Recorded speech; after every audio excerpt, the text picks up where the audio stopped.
Para apreciar el lado artístico de la urbe, Emotrópolis, la dimensión emocional de las ciudades. Un vistazo al arte que habita en esta gran jungla de asfalto. Emotrópolis, con Ulises Paniagua y José Antonio García Ayala. Porque las ciudades son más que metal y concreto. Bienvenidos. Las opiniones y comentarios de nuestros invitados y colaboradores son personales y no representan el sentir de esta radiodifusora.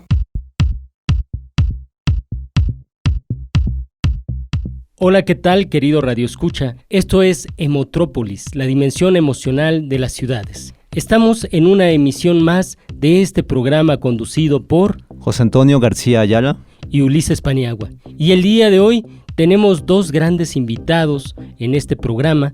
Contamos con la presencia de la investigadora, la maestra Rocío González de Arce y el artista visual y sonoro Luis Alanís Telles. Es un placer tenerlos aquí en este programa Emotrópolis. Bienvenidos. Hoy vamos a hablar acerca del tema del arte urbano. Vamos a entrar en materia y pues empezamos.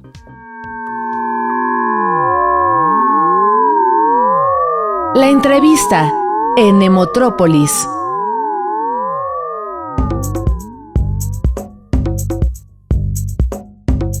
¿Qué es el arte urbano? Hola, primero que nada, muchas gracias por la invitación. Es un placer estar aquí. Pues el arte urbano es un devenir, la verdad, de la historia del arte. Las vanguardias han venido tratando de denostar los museos como poseedores exclusivos del arte y los sacan a las calles. Después alguien como Tommaso Filippo Marinetti dice que deberíamos quemar los museos porque ese arte está muerto y el arte está vivo. En ese sentido, el arte es propuesto que salga a las calles como tal. Y empiezan una serie de actividades, entre ellas, por ejemplo, los actos performáticos, en fin, y empiezan a meter elementos de las calles a las galerías. Es decir, se empieza a permear, ¿no? Y entonces el arte urbano surge alrededor de 1960, 66 más o menos, y empieza como una crítica a diversas manifestaciones, tanto políticas como de la guerra, de movimientos económicos, etc. Surge sobre todo en Europa y después se va propagando por el resto del mundo. Y dinos, ¿qué ejemplos de arte urbano existen en la Ciudad de México? Pues hay muchas manifestaciones. La mayoría de... Bueno, hay un problema bien interesante porque tendríamos que empezar por decir qué es arte. No me voy a meter tanto en esa pregunta, pero si arte es aquello que consideramos algo simbólico que habla de nuestro tiempo y de un sujeto histórico, entonces el sujeto histórico que se manifiesta en las calles es el que hace arte en las calles. A ese nivel hay muchos niveles, por supuesto. Hay desde los chavos que hacen tags, ¿no? Simplemente como marcando el territorio, hasta otros más elevados que van codificando una serie de elementos sintácticos para construir una semántica. Y creo que el punto más elevado de eso es cuando esta semántica llega a dialogar con el tiempo-espacio presente. Cuéntanos, ¿por qué es importante el arte urbano para los habitantes de la Ciudad de México? Yo creo que es un reflejo. Siempre el arte es un reflejo de, como decía Hegel, del espíritu del tiempo. Uno va por las calles y en los años 20 era impensable que existieran las manifestaciones culturales que hoy llamaremos arte urbano. En fin, como pegar pósters. No son pósters, son impresiones tipo plotter grandotas en papel y las pegan con engrudo, ya saben. Graffiti, por supuesto, con aerosol. Y creo que es importante porque es el reflejo de una sensibilidad. Ayudé a una chica en un proyecto que estábamos haciendo y ella retoma el arte urbano. Y algo interesante que salió en su proyecto es que todo le pertenece a alguien. El espacio público le pertenece a alguien necesariamente. Lo comparábamos con la época de las cavernas. Antes uno podía entrar, bueno, claro, el chamán, ¿no? Pero podía entrar a la caverna y hacer algo. Ahora uno no puede hacer nada en las calles porque todo es propiedad privada. Esa reflexión es interesante y eso vuelve al arte urbano contestatario, ¿no? una protesta inherente de por sí al código, al sistema en que estamos viviendo. Por eso es importante. La propiedad privada lleva poco realmente en la historia de la humanidad, y el hecho de que el arte urbano se meta a criticarla es necesariamente importante para reflexionarlo. Ese tipo de manifestaciones han aparecido en la ciudad en las últimas décadas.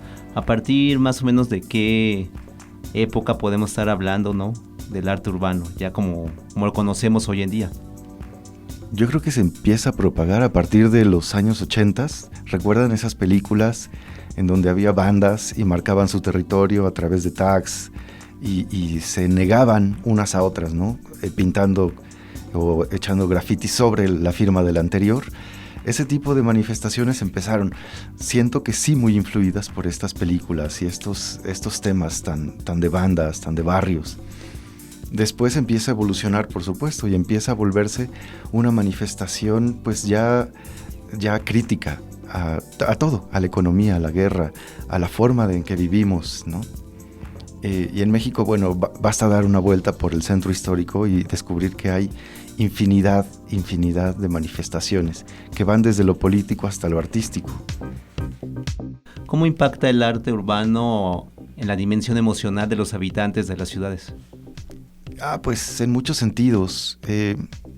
Cuando digo que proliferó el arte urbano, hablamos desde la gente o los chicos que hacen sus rayas o sus tags con sus firmas. Eso la gente suele pues desacreditarlo, ¿no? No lo aprueba. Hay otros que ponen, por ejemplo, Adelitas o Zapata, ¿no? A Emiliano Zapata lo pegan en papel y lo ven de otra manera. Y hay ya quienes tienen incluso permiso de la delegación y hacen ya en muros específicos una serie de propuestas muy, muy específicas. Por ejemplo, en panteones hablan del Día de Muertos. En fin, en avenidas principales como el Eje 1 hablan mucho de la mexicanidad. Y claro, impacta de manera diferente, porque cuando vemos al azteca, al águila y a la serpiente, claro, hay una aceptación por parte de la sociedad, ¿no? A diferencia de otras manifestaciones que son un poco más rebuscadas, que requieren un poquito más de análisis para asumirlo como arte, aunque el discurso está interesantemente planteado. ¿Qué tú nos recomendarías para poder adentrarnos en el mundo del arte urbano?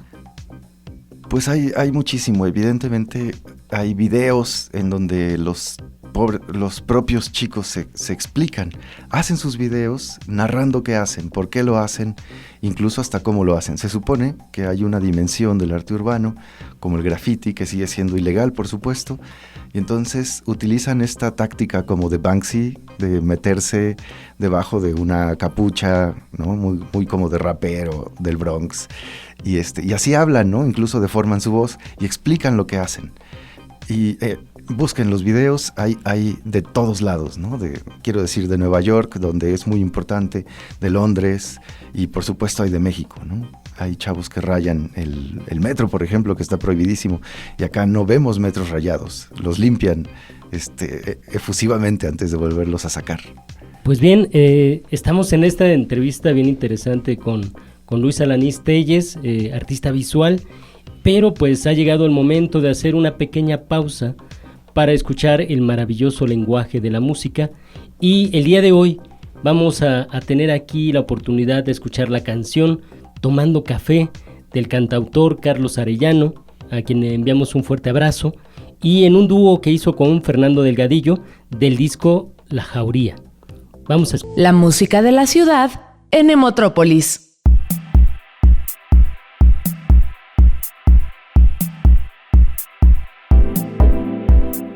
Hola, estamos de vuelta en tu programa Emotrópolis, en esta plática bien interesante con el artista visual Luis Alanís, que por cierto es egresado de la Academia de San Carlos y que también tiene una maestría en arte sonoro, que lo llevó incluso a visitar Barcelona, iba a decir España, el país de Barcelona, pero en cierta forma Barcelona es un país. Y bueno, estamos hablando acerca de arte urbano y de Banksy. Vamos a empezar a hablar de Banksy, pero antes les recordamos las redes sociales del programa. Radio IPN Oficial es el Facebook, el Twitter es @Radio IPN Oficial, el correo electrónico es radioipn@ipn.mx, El teléfono en cabina es el 5624-2012. Y bueno, pues le cedo la palabra a José Antonio García Ayala para que siga en esta entrevista con Luis Alanís Telles. La entrevista en Nemotrópolis. Y para continuar entendiendo y adentrándonos al mundo, ¿no?, del arte urbano, dinos, Luis, ¿cuáles son las corrientes en el arte urbano a nivel global? En el mundo hay muchas corrientes, porque el arte urbano deja de ser solo gráfico, empieza a ser incluso sonoro. Hay manifestaciones en donde hacen a los edificios emitir vibraciones. No hablamos de música, no hablamos incluso de palabras, ¿no?, sino vibraciones. Hay un ejemplo de un edificio que en Nueva York sonó y sonaba en un tono bajo, como película de terror. Eso me pareció muy interesante y sigue siendo una interacción en el espacio público, ¿no? Yo sí lo catalogaría dentro de lo que llamamos el arte urbano. Por supuesto, el graffiti y muchas manifestaciones más, intervenciones que les llamarían, también existen alrededor del mundo. Hay un autor que se llama Marchand Fils y él dice en el prólogo del libro Del arte de objeto al arte de concepto, menciona: nos pese o nos guste o no, quien lleva el significado del arte contemporáneo es Estados Unidos. Eso lo dice en 1970 más o menos.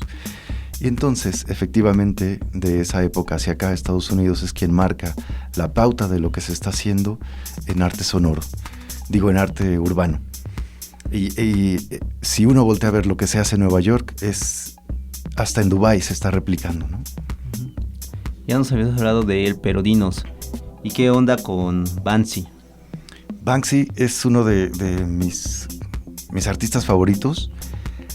Me encanta, e incluso las clases que doy sobre él, me gusta decir que cuando él parece que le preguntan o que responde a la pregunta de qué es el arte. Sus grafitis van mucho en ese sentido. ¿Qué es el arte? Es la gran pregunta, ¿no?, para los artistas. Entonces él la responde de una y otra manera. Por supuesto hay tendencias en las respuestas, ¿no? Hay quienes dicen, por ejemplo, desde lo económico, que el arte es aquello que se vende y se compra como arte.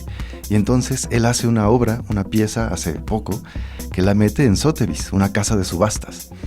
Y entonces él participa de ese concepto de arte, por ejemplo, ¿no? Otra corriente dice, basta que alguien aprecie algo como arte para que éste lo sea. Y entonces él hace un graffiti donde está, o sea, en el propio graffiti está el espectador de su propio graffiti. Es decir, representa a la obra y al espectador. Y en fin, va haciendo una serie de respuestas de todos los conceptos que han venido brindando respuesta a la pregunta de qué es el arte. ¿Y quién es Banksy? Bueno, allí hay un debate. Se supone que nadie lo conoce. Hay videos y películas que se pueden ver en internet. Se supone que es un autor anónimo. Hay quienes dicen que en realidad no es uno, sino que es un colectivo. Hay quienes dicen incluso que está participando de manera pues en contubernio, digamos, con el gobierno británico, porque participa no solo en Londres, sino en otros países. Y bueno, es como si a través del Brexit se estuviera quejando Londres de lo que está sucediendo en otros lados.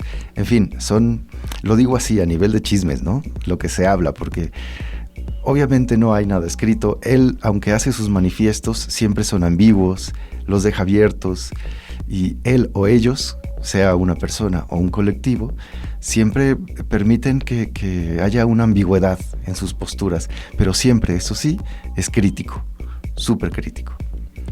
Y regresando aquí a la Ciudad de México, ¿cuál es el estatus del arte urbano en esta urbe capitalina? Pues ahorita hay un auge interesante. Podríamos meter incluso dentro del arte urbano a la escultura, por ejemplo. Está Sebastián, ¿no?, que viene montando sus obras desde los 80s, creo, y está, pues no voy a decir adornando, pero las está colocando a lo largo de la ciudad. Eso también es arte urbano, y es un arte urbano que pertenece al estatus, ¿no?, al propio, pues hay un acuerdo entre el gobierno y él. Fuera de eso, hay un una serie de líneas que son pues artistas irreverentes contra el gobierno y que por supuesto hacen cosas muy interesantes. Está en auge, el arte urbano ahorita está en auge. En mi generación, yo estudié en San Carlos, en mi generación era muy importante la pintura de Caballete, el mural todavía, etcétera, y posicionarse económicamente ante las galerías, ante eso. Hoy los chavos parece no importarles eso, están en otra dinámica, una dinámica muy global, como este concepto de que ciertas aplicaciones del celular, sin tener hoteles, sin tener autos, sin tener tiendas, administran grandes corporaciones. Así parecen manejarse los chavos ahora. Parece que no tienen recursos y hacen graffiti por todos lados. Se organizan, hay un montón de colectivos y bajan u obtienen pinturas y recursos de alguna manera y plantean sus ideas, ¿no? Es interesante porque es, como decía, un espejo, un reflejo de la sociedad global. ¿Qué le recomendarías a nuestros radioescuchas visitar en la ciudad con respecto al arte urbano? Pues darse una vuelta por el centro. La calle de Regina, ahí está sembrada de muchos artistas pues contemporáneos, voy a decir, urbanos. Los tipos de pintas y los tipos de intervenciones que hacen son múltiples, diferentes, interesantes. Por supuesto, enfrente de Bellas Artes, las calles que son perpendiculares a Bellas Artes también están sembradas de arte urbano por todos lados. Ahorita se me olvida el nombre, pero hay un artista que lo que hace es picar la pared y dejar al descubierto los ladrillos. Y con el descubierto de los ladrillos simula un rostro, el rostro de una señora. Ese es impresionante y está por el barrio chino. Es también bello, bello. Dense una vuelta y deambulen por ahí. Por último, ¿qué les podría sugerir a nuestros radioescuchas para poderse adentrar al mundo del arte urbano, ¿no? Alguna literatura, alguna bibliografía que puedan consultar ellos? Pues la verdad es que es escasa. En el Museo del Chopo hay una librería y ahí encontré una pequeña sección no le llaman arte urbano, le llaman por ejemplo el graffiti como arte. Ese tipo de estudios sí hay, pero algo más amplio, categóricamente como arte urbano, entendiendo desde lo sonoro, lo escultórico, hasta lo gráfico, lo bidimensional, no lo he encontrado aún, francamente. Les recomiendo, por supuesto, que vayan al Chopo. Ahí hay una pequeña sección de graffiti y de movimientos independientes incluso que están sucediendo en México. Muchas gracias. Gracias. Pues bien, estamos llegando a la recta final del programa, pero no sin antes hacer una pausa para escuchar las recomendaciones de cine que nos tiene la invitada del día de hoy también, Rocío Betsabe González de Arce. Y bueno, Rocío, ¿de qué vamos a hablar hoy? Pues bueno, vamos a hablar obviamente de arte urbano, ¿no? Para hacer referencia a todo lo que hoy hemos escuchado en esta muy buena entrevista. Sí, bueno, en efecto hay un montón de películas sobre bandas juveniles que empiezan a aparecer a finales de los 70s, son como muy conocidas, películas como The Warriors y Wonders. Hay otras muchas películas. Aquí en México está esta película de culto, La Banda de los Panchitos, que son como antecedentes que van nutriendo y se retroalimentan a su vez de todas estas expresiones culturales urbanas. Y bueno, lo interesante es, en términos de Banksy, de Banksy hay muchísimas películas que tratan el tema. Una de ellas se supone incluso ha sido dirigida por él, es un falso documental que se llama Exit Through the Gift Shop. Es muy interesante, se las recomiendo. Es un francés que se dedica a videograbar a estos artistas callejeros y hasta que finalmente se topa supuestamente con Banksy. Hay otras como Saving Banksy, que narra el intento por salvar una obra emblemática de Banksy, que se llama High Street Rat, también muy recomendable. Y bueno, ya digamos, eso es como películas que tienen como temática el graffiti, pero es importante también ver cómo se conjuntan estas dos artes, el cine y el arte urbano, para generar una propuesta interesante como la que hace Blue, un artista italiano, que lo que hace es hacer stop motion con el graffiti, es decir, va animando cuadro por cuadro, son grafitis monumentales, se van borrando, se cambian un poco de posición, se toma fotografía cuadro por cuadro, y bueno, son cortometrajes que pueden consultar en internet. Les puedo recomendar Muto, por ejemplo, Big Bang, Big Boom, que es muy interesante porque con puros grafitis se plantea la historia desde el Big Bang hasta la autodestrucción entre seres humanos. Y bueno, otro corto de este artista y cineasta es Combo, ¿no? Entonces es una propuesta muy interesante que combina cine y graffiti, arte callejero, arte urbano, ¿no? Muchísimas gracias, Rocío. Te tendremos aquí próximamente en el programa para seguir con estas recomendaciones. Y bueno, nos vamos ya de este programa Emotrópolis, pero no sin antes invitarlos a los seminarios. Sí, los invitamos a los seminarios Género y Paz, Narrativas Urbanas, Complejidad y Espacio Habitable y Cine en Ciudad de Arquitectura, organizados en la Unidad Regina de la ESIA, Unidad de Camachalco del Instituto Politécnico Nacional, ubicada en Regina 143, en el Centro Histórico de la Ciudad de México. Para mayores informes, consulten las redes sociales. Y bueno, pues ha sido un placer estar aquí en Emotrópolis, la dimensión emocional de las ciudades. Luis Alanís Telles, un placer tenerte aquí en el programa. Muchas gracias a ustedes. Hasta luego y saludos. Rocío, un placer y no es la primera vez que te tenemos y no será la última. Sí, aquí estaremos con recomendaciones cinematográficas. Y bueno, José Antonio, pues nos despedimos de este programa. Muchas gracias, Ulises. Bueno, pues buenos días, buenas tardes y buenas noches, Ciudad de México. Nos vemos en la próxima emisión de Emotrópolis, la dimensión emocional de las ciudades. Hasta la próxima. Todas las emociones contenidas en las ciudades confluyen en Emotrópolis. Ulises Paniagua y José Antonio García Ayala te esperan el próximo miércoles para un nuevo recorrido sonoro por las expresiones artísticas de la gran urbe. Emotrópolis, la dimensión emocional de las ciudades.